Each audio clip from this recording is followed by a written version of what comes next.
எங்கள் காவலாம் சூசை தந்தையின் மங்களங்கள் எங்கும் சொல்லி இங்கு பாடுவோம்.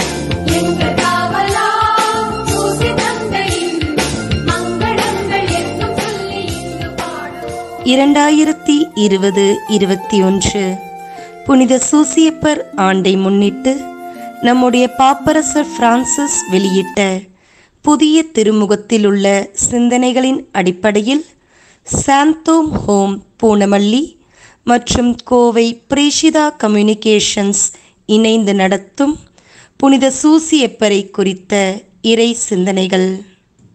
எங்கள் காவலாம் சூசை தந்தையின் மங்களங்கள் எங்கும் சொல்லி இங்கு பாடுவோம். புனித மத்தேயு எழுதிய நற்செய்தி அதிகாரம் 2 இறை வார்த்தை 13. இதோ ஆண்டவரின் தூதர் சூசைக்கு கனவில் தோன்றி, எழுந்து பிள்ளையையும் தாயையும் கூட்டிக் கொண்டு எகிப்திற்கு ஓடிச் செல்லும்.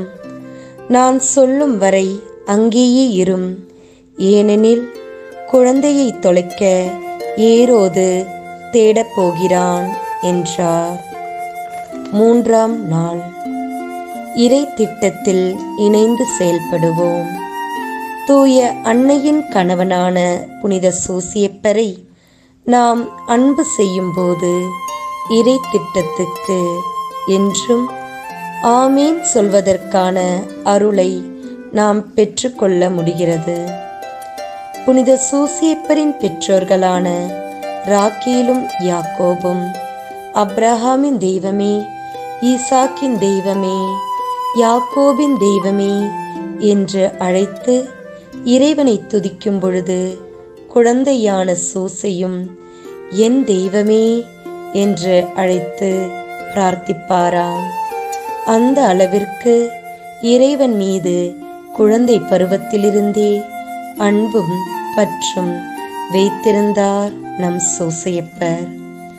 ஒரு குடும்பத்தில் இயேசு கிறிஸ்து பிறக்க வேண்டியிருந்ததால் அந்த குடும்பத்தின் தலைவனாகவும் இயேசு கிறிஸ்துவின் அன்பு நிறைந்த தகப்பனாகவும் இந்த பூமியில் பிறந்த சூசை என்ற குழந்தை மற்ற எல்லோரையும் விட நம் இறைவனாகிய ஆண்டவர் நேசித்தார்.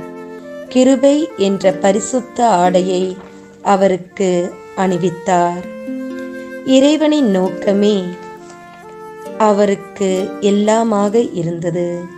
அவருடைய பசியும் உணவும் கூட அதுவாகவே இருந்தது.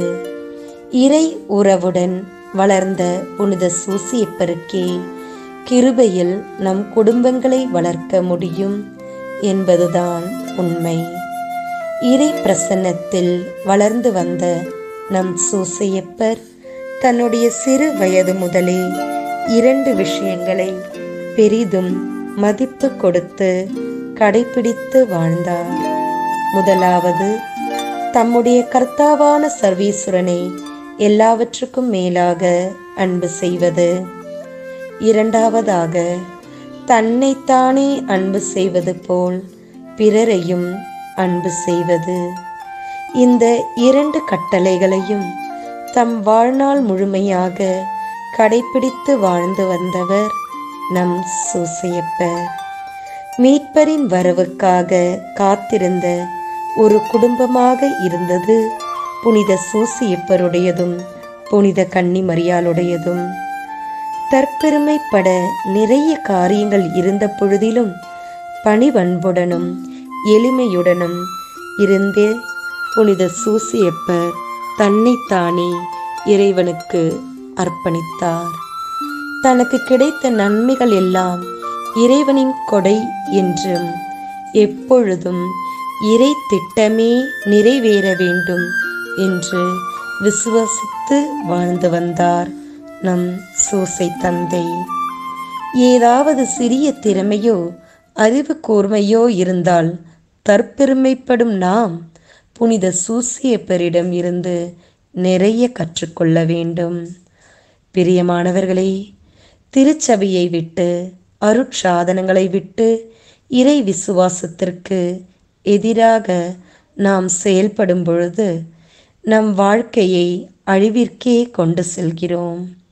இங்குதான் நம் சூசியப்பர் ஒரு தந்தையின் ஹிருதயத்தோடு நம்மை அன்பு செய்தும் அரவணைத்தும் இறை திட்டத்திற்கு நம்மை கொண்டு செல்கிறார்.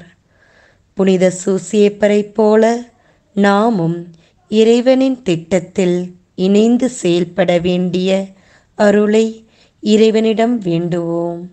ஆமீன். எங்கள் காவலாம் சூசை தந்தையின் மங்களங்கள் எங்கும் சொல்லி இங்கு பாடுவோம்.